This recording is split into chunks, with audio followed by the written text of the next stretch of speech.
Now Edgar Street with Paul Caddis. Not the best of starts, but you're aware of it and you're trying to put things right quickly.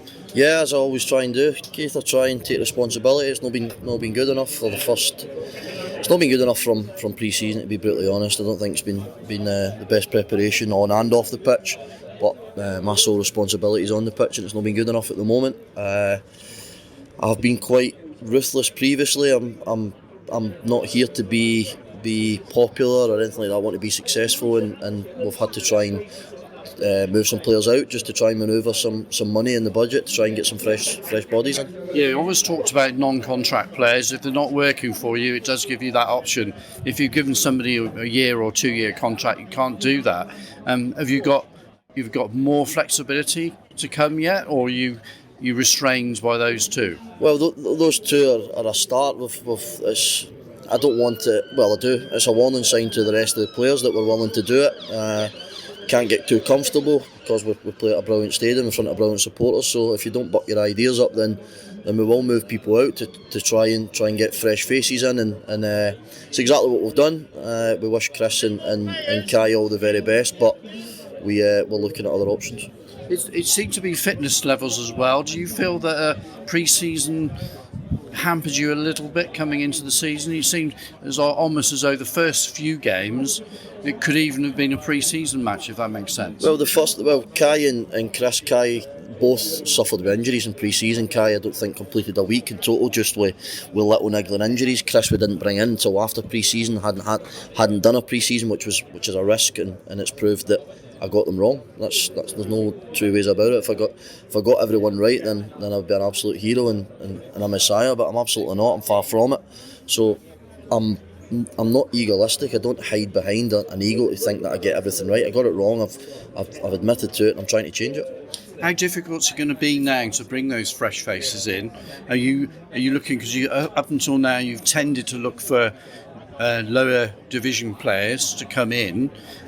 Is it going to be slightly more options because league players or National League players who've not been playing in their respective clubs, they might be looking for game time? Hopefully, listen, to get better, it's not mad science. You've got to recruit from above. It's been really difficult to do that. We've had to recruit from below more often than not, as you touched on.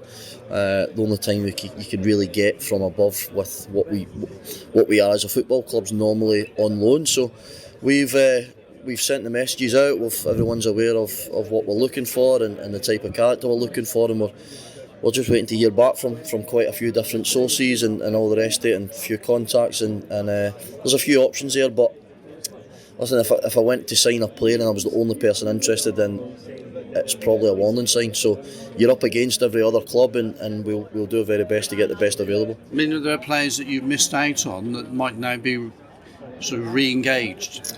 There's a lot we've missed out on that have now got clubs, but there's still a few out there that.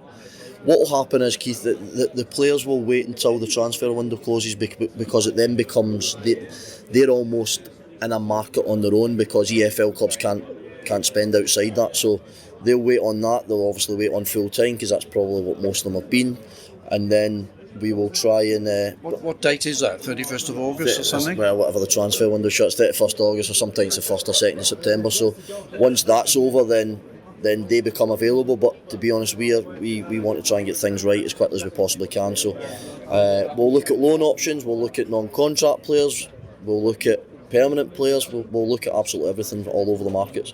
How much pressure do you feel you've been under because of the situation that the results have not gone your way? Are you feeling that pressure, or are you just getting on with it? I don't. To be honest, I don't want that to sound smug. I don't want to go too personal. I've got a daughter who saves her life every single day. She's got type 1 diabetes, so for me I see pressure every single day. So that probably helps without that sounding too downbeat on my own daughter. But I see that every day. So coming to work, I love managing here. I love trying my very best. I love the responsibility. Pressure's part of it. I don't have social media. I don't see it all. I do know there's been a lot of criticism because I started receiving messages on Saturday night from people that are in the game that have just told me to keep my head up and stuff like that, and obviously my natural reply was, what's made you message? And obviously there's a lot of stuff online, but listen, it's part of the job, it absolutely is, and And amongst all the negativity, and which I totally understand, by the way, I absolutely get it. We haven't been good enough, but I've tried to take the people inside the club as well. Looking at it positively is probably not the right word, but there's a negativity there because we've built up an expectation. We've competed the last 2 years, which the club haven't done before, so it's now up to us to live with that expectation and go and try and better it. So, and amongst the negativity, it's trying to stay positive as well.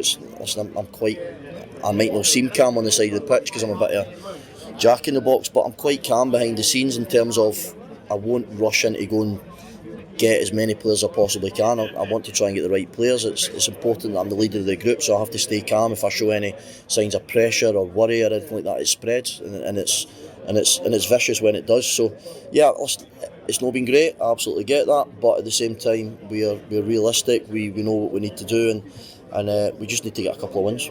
And you've touched on it there with progress. I mean, most of the supporters will look at it and say, yeah, started sort of 11th the first season, 10th, and it could easily have been 7th in the playoffs. So progress has got to be a playoffs. Do you feel that? Well, naturally, yeah. Progress is naturally, you've got to finish better than what you did the previous year. We were so close.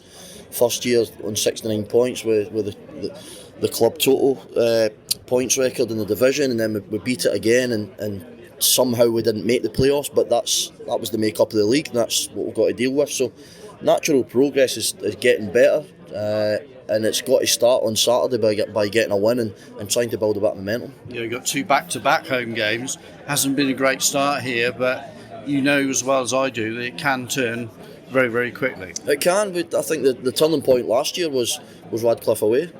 We lost up there and we made a few changes and then went on. I think we won 8 of the next 10 games, so we know that it's probably been magnified more that it came at the start of the season as well. If we had a decent start and then went on a little bit of a poor run, or a big bit if you want to look at it that way, but we've got to remain calm. It's important that the boys that don't feel over pressurised and this doesn't become a dangerous place for them to play, which it won't be, because supporters have been brilliant for us. They've rightly been. I think they booed us at half time the Kings Lynn game, and wrongfully or rightfully, then everyone's got entitled to their opinion, but it's just important that we go and try and win games of football. And as you said there at the top of the question, it can swing so easily. Once you go and win 1 or 2 games of football, then the momentum starts to twist, and as you know, Keith, you've covered this league for a long time. It's a mental league, and things can change so quickly. And it's important the young players like Ilani Edwards and Eno Ento, they've obviously got a good technical ability. They just need to get used to their colleagues and be used to the league. Absolutely they do, yeah, and sometimes that freshness of Alani and Ento, who haven't experienced senior men's football, it's almost like they go out without fear, because they probably don't kind of recognise how difficult the division is, or how much pressure's here, or whatever it is, whereas you've got more experienced players that recognise that have played in the league for a long time, so understand the demands. So having that freedom sometimes helps, and those 2 in particular have been a positive start for us. Well, good luck to turn it round. Thank you. This is Radio Hereford FC, the home of the Bulls.